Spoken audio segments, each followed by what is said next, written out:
Eddie Burton, a 23-year-old Liverpool kingpin, and his ex-girlfriend Sian Banks controlled a 20-million-pound drug empire that stretched from the gritty streets of Liverpool to the vibrant nightclubs of Ibiza. Their daring operation thrived in the shadows until a high-stakes raid at Pacha nightclub shattered their world and exposed a criminal network more dangerous and complex than anyone had imagined. Eddie Burton grew up in a working-class neighborhood in Liverpool, a city known for its rich history, but also its tough streets. From a young age, Eddie showed he was different from many of his peers. He wasn't loud or aggressive, but he had a quiet confidence that made people take notice. School was never his strong suit, but he had a sharp mind and a natural talent for understanding people and situations. By the time he was a teenager, Eddie had already learned to navigate the dangerous world around him, carefully choosing which paths to take and which to avoid. His early years were marked by small-time hustles and schemes. Nothing too serious, just enough to earn some quick cash. But as he grew older, Eddie realized that these small jobs weren't enough to satisfy his ambitions. He wanted more, and he wasn't afraid to go after it. Liverpool, with its many ports and hidden routes, was the perfect place to start something bigger. He began to build a network connecting with local dealers and couriers, and slowly started to move larger quantities of drugs. Unlike many others, Eddie was careful and patient. He knew rushing into things would only attract unwanted attention. Over time, Eddie's operation grew in size and complexity. He started recruiting trusted friends and family members to help run the business. His reputation began to spread quietly through the city's underground, earning him respect but also the eyes of rival gangs and law enforcement. Despite his criminal activities, Eddie managed to stay under the radar, never making the kind of public mistakes that often lead to arrests. His rise was marked by calculated moves and strategic decisions, but Eddie's growing power also made him a target. He had enemies who wanted to take him down and rivals eager to claim his territory. The streets of Liverpool were unforgiving, and trust was a rare commodity. Still, Eddie held his ground, using a mix of intelligence and intimidation to keep control. By the age of 23, he was no longer just another local dealer. He was the Liverpool kingpin, a man with a vast and dangerous empire built from the shadows. Despite the dark and dangerous world Eddie Burton controlled back in Liverpool, he lived a life that seemed almost glamorous to outsiders. Eddie knew the power of appearances. To many, he was just a young man, enjoying the rewards of his hard work, fast cars, designer clothes, and wild parties. But these were more than just indulgences. They were tools he used to build his reputation and influence. The flashy lifestyle made people want to be near him, and it kept his enemies guessing. One of Eddie's favorite places to unwind was the island of Ibiza, a hotspot known for its luxurious nightlife and endless parties. Ibiza was a world away from Liverpool's grey streets.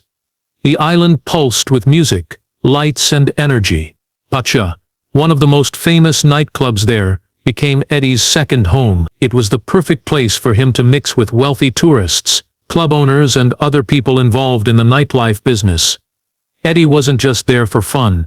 He used these nights to make deals, gather information, and expand his network beyond the UK. The glittering club was a cover for the serious business happening behind the scenes.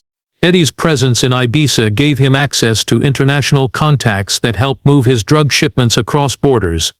The club's chaotic atmosphere masked secret conversations and exchanges that would have been impossible elsewhere. Eddie knew how to blend in, using charm and confidence to navigate this glamorous world while running a hidden empire. The luxury lifestyle also helped attract people who wanted to work for him, believing they could share in his success. For Eddie, the parties were a calculated risk. Every smile, every handshake was part of a bigger game. But the glamorous front also had its dangers. Living this double life meant Eddie was always watching his back. His enemies were never far away, and the flashy lifestyle made him a tempting target for rivals and law enforcement alike. Still, for Eddie, the rewards were worth the risks. Ibiza and Pacha were more than just places to escape. They were key pieces in the puzzle of his growing 20 million drug smuggling empire. Eddie Burton's drug operation was far from a simple street-level deal. It was a carefully crafted empire worth over £20 million. What made his operation so dangerous was not just the amount of drugs he moved, but the level of sophistication involved.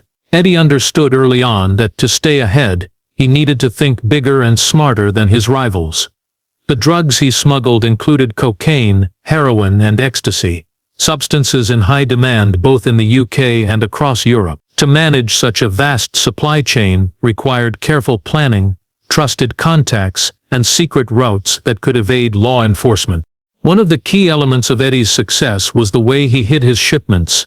Instead of relying solely on street dealers or obvious couriers, Eddie used hidden compartments in luxury cars and private yachts. These vehicles were owned or rented by people in his network, allowing drugs to be moved across borders with little suspicion.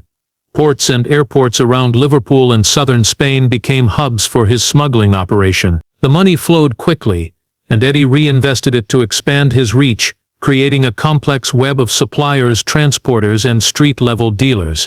Eddie's connections stretched beyond Liverpool, reaching into Spain, the Netherlands, and even Eastern Europe. These international links made it almost impossible for a single police force to dismantle his ring. Every shipment that arrived was carefully documented and coordinated, showing a level of organization more like a corporation than a criminal group. Eddie's ability to manage this vast network from the shadows made him a powerful figure in the drug world.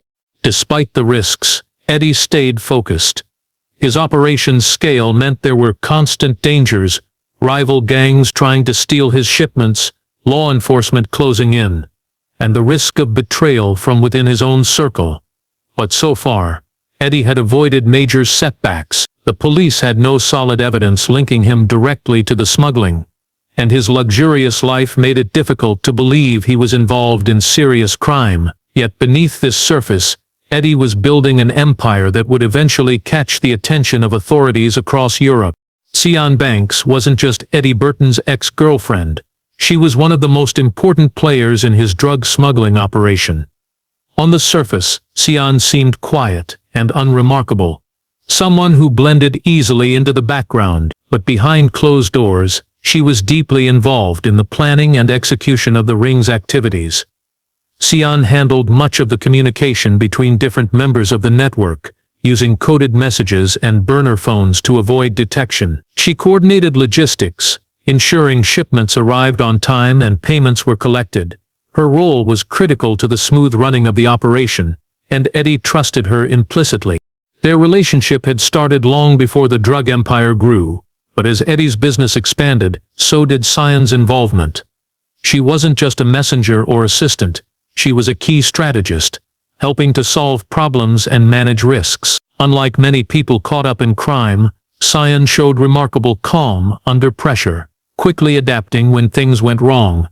She understood the dangers, but stayed loyal to Eddie and the group, convinced they were building something big. Despite her importance, Sian tried to stay invisible to the outside world. She avoided flashy displays of wealth and stayed out of the spotlight, carefully shielding herself from suspicion. However, her involvement didn't go unnoticed forever. When the police began their investigation, they saw her name repeatedly linked to calls and transactions connected to the drug ring. Her role became clearer as surveillance intensified, and eventually, she was arrested alongside other members of the gang. Sian's arrest shocked many who knew her. The quiet woman they thought they understood was deeply entwined in a multi-million-pound criminal enterprise. During the investigation, she faced a difficult choice: protect Eddie and risk a harsher sentence or cooperate with authorities. Ultimately, she received a 5-year prison sentence, a punishment that reflected her significant involvement. Her story highlighted how even people who seem ordinary can play crucial roles in dangerous and complex crimes. Sian Banks's journey from quiet partner to convicted accomplice became a key chapter in the downfall of Eddie Burton's empire. For months, law enforcement agencies across multiple countries worked tirelessly to unravel Eddie Burton's drug empire. The investigation was complex, involving cooperation between UK police, Spanish authorities, and international agencies like Europol. Each piece of information was carefully analyzed, from intercepted phone calls to financial records showing large unexplained transfers. Slowly, the net began to tighten around Eddie and his associates, but the operation was so well hidden that the police faced many challenges. The ring's sophistication made it difficult to find clear evidence linking Eddie directly to the drugs. Surveillance was stepped up in key locations, especially around Eddie's known haunts. One of the main focuses was the Pacha nightclub in Ibiza, where Eddie was often seen mingling with club owners, tourists and potential buyers. Undercover officers were sent to infiltrate the club's staff and patrons, gathering intelligence on suspicious behavior. The club's chaotic and noisy atmosphere made it an ideal cover for secret meetings and exchanges. But police officers trained in observation worked to identify patterns and unusual contacts. Every late-night visit by Eddie and his associates was monitored closely. Alongside physical surveillance, the police drugs.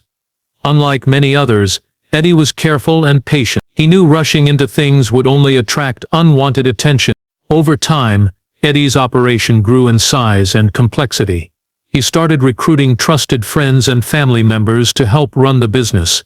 His reputation began to spread quietly through the city's underground, earning him respect but also the eyes of rival gangs and law enforcement. Despite his criminal activities, Eddie managed to stay under the radar, never making the kind of public mistakes that often lead to arrests. His rise was marked by calculated moves and strategic decisions. But Eddie's growing power also made him a target. He had enemies who wanted to take him down and rivals eager to claim his territory. The streets of Liverpool were unforgiving, and trust was a rare commodity. Still Eddie held his ground, using a mix of intelligence and intimidation to keep control. By the age of 23 he was no longer just another local dealer. He was the Liverpool Kingpin, a man with a vast and dangerous empire built from the shadows. The night of the raid at Pacha nightclub in Ibiza was unlike any other. The club buzzed with music, lights and crowds of partygoers oblivious to what was about to unfold. For months law enforcement had been gathering evidence, watching Eddie Burton's every move, waiting for the perfect moment to strike. The operation was planned with precision. Officers from multiple countries worked together in secrecy, coordinating their actions to ensure no chance of escape. Eddie, confident in his control over the situation, arrived at Pacha as usual, surrounded by friends and associates. The club's vibrant atmosphere masked the tension building outside. As the night wore on, undercover officers inside the club continued to monitor Eddie's interactions, noting every exchange and phone call. Suddenly, just as Eddie was about to leave, police in tactical gear stormed the venue. The music abruptly stopped, and chaos erupted as officers moved through the crowd, searching for key suspects and evidence. Eddie was found in a private VIP area, surrounded by large sums of cash and packages suspected to contain drugs. The arrest was swift. Despite his calm demeanor, it was clear Eddie had not expected the raid to happen that night. Handcuffed and taken away, he was the center of a massive investigation that would soon reveal the full extent of his criminal enterprise. The raid sent shockwaves through Ibiza and back home in Liverpool. The nightclub, known for its carefree nights, was now the scene of a major criminal bust. For the first time, the true scale of Eddie's operation became public knowledge. The evidence seized that night included not only drugs and money but also phones, computers, and documents that linked Eddie to the £20 million smuggling ring. The arrest was hailed as a major victory by law enforcement, but also raised questions about how long such an operation had been running right under their noses. Despite the evidence, Eddie's arrest was just the beginning. The investigation continued, peeling back layers of the criminal network and uncovering surprising connections and betrayals. The night at Pacha marked a turning point, the moment when the Liverpool Kingpin's empire started to crumble. After Eddie Burton's arrest, the investigation took a surprising turn. What had seemed like a tightly controlled operation began to unravel, revealing cracks within the drug ring that even Eddie hadn't anticipated. As police examined seized phones, messages, and financial records, they discovered evidence that Eddie had been working with a rival gang, something highly unusual and risky in the criminal world. These two groups had formed an uneasy alliance to expand their reach, pooling resources and contacts to increase profits. This unexpected partnership, however, was unstable from the start. Rivalries and mistrust simmered beneath the surface, and tensions grew as both sides struggled for dominance. Some members of the ring began leaking information to law enforcement, hoping to save themselves or gain favor. These betrayals weakened the organization, making it easier for police to piece together how the empire operated. Investigators also uncovered that some of Eddie's closest associates were not as loyal as he believed. Several key couriers and middlemen had been secretly cooperating with authorities for months, providing valuable intelligence that led to coordinated raids across Europe. This internal betrayal was a shock to many, highlighting just how fragile and dangerous such criminal partnerships could be. The rival gangs' involvement added another layer of complexity. Authorities had been tracking this group separately for years, but the link to Eddie's ring brought a new dimension to their work. The alliance explained why some shipments had slipped through earlier police efforts. The criminals had become smarter, more connected, and harder to catch.